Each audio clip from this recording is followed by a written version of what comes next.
And here we are for round 4 of our daily event with our blue-green deck in Theros Block constructed. We won the die roll.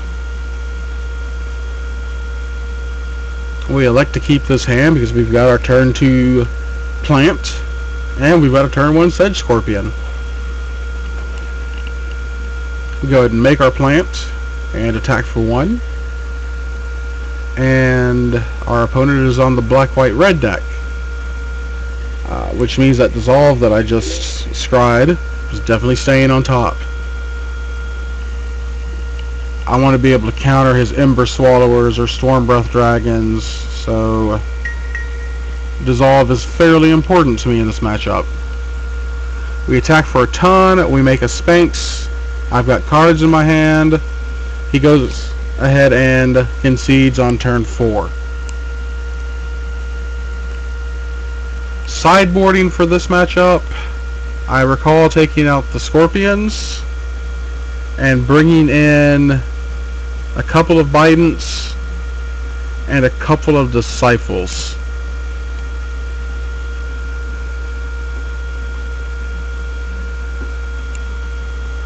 I am not watching the right match. That was a friend of mine. So let's whoops. Let's actually get the right game 2 going. Well,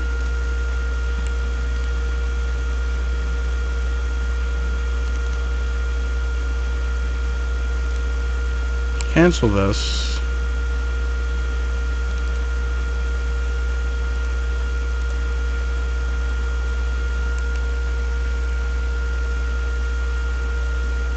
Okay, I believe we're right here. We go and keep this hand. We've got the guy that we want on turn 2, the most important card in the deck, our Caryatid. We scry and put one on the bottom because I didn't want to lose both of them to Anger of the Gods. I didn't want to seem too dependent on it. I wanted to look for extra land.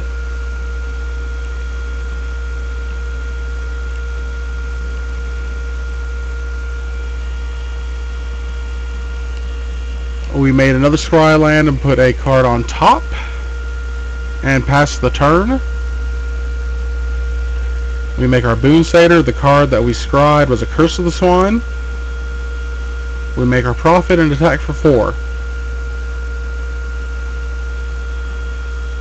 He angers. In response, I'm going to make Prognostic Sphinx. He Thought Seizes. There goes my Master.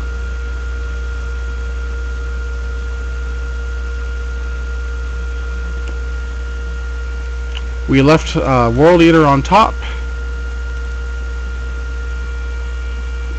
And there's an Elspeth.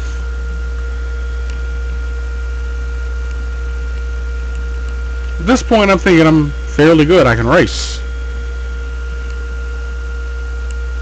I should have cast World Eater there to make him forced to blow the -3 on Elspeth so he doesn't get an extra 3 tokens to beat me down with. That land goes on the bottom.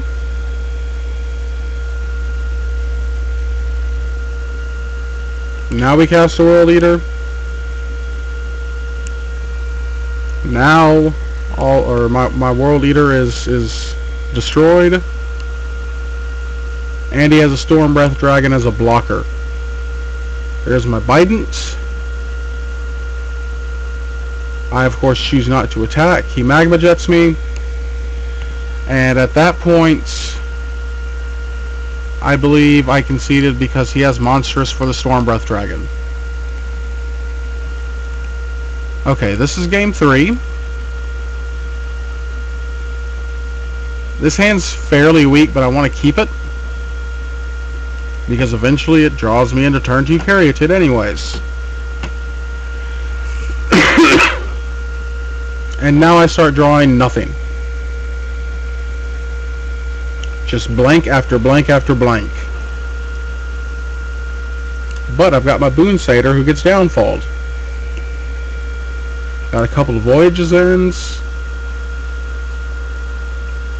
A Master. He's got Porphyros. I can't even can't cast anything, so profit gets thrown away. But he's not doing anything either. Still can't cast anything, so there goes the Bidens. Still nothing from him. Oh, there we go, another land. Hooray me.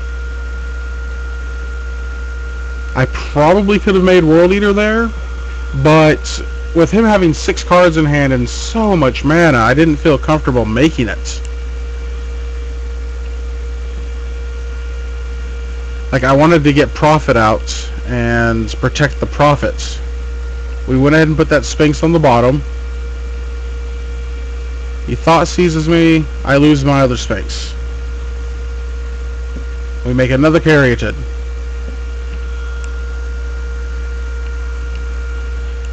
With him being color screwed and me being land screwed, it made for a weird game to where neither of us could take advantage of each opponent's unfortunate position. He starts discarding now. He's discarded an Ember Swallower. I throw that World Eater on the bottom because I want more land.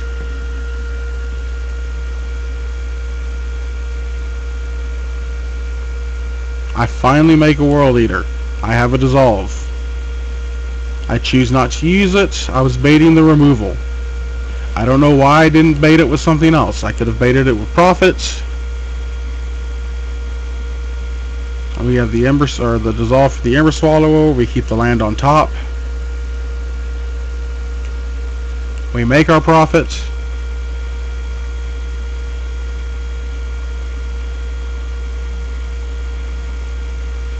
Here's Anger.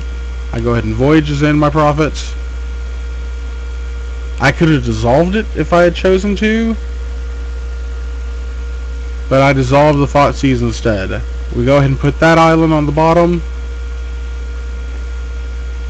We remake our profits.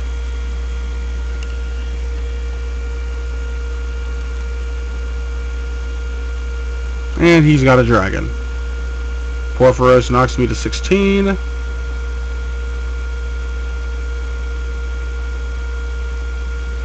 I could have flashed in the Sphinx at that point to block, but I miscounted and thought he had Monstrous.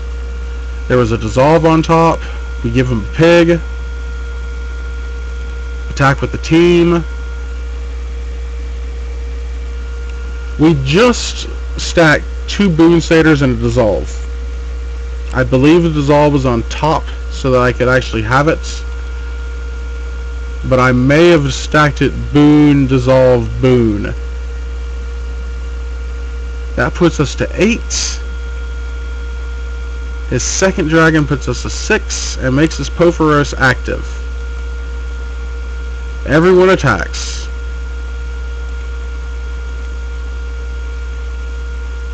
I have a good block with my Sphinx here.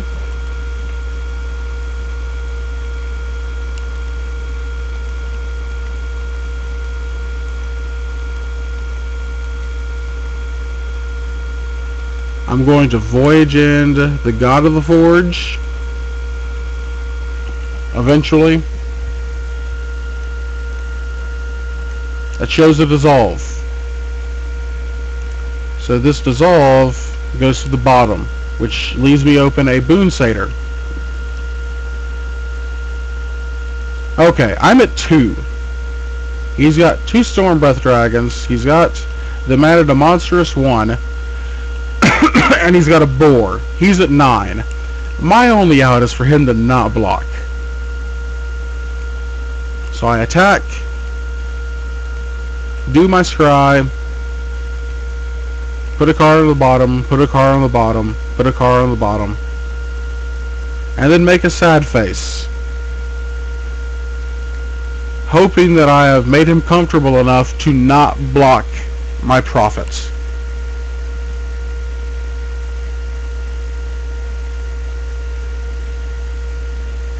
I've got my fingers crossed.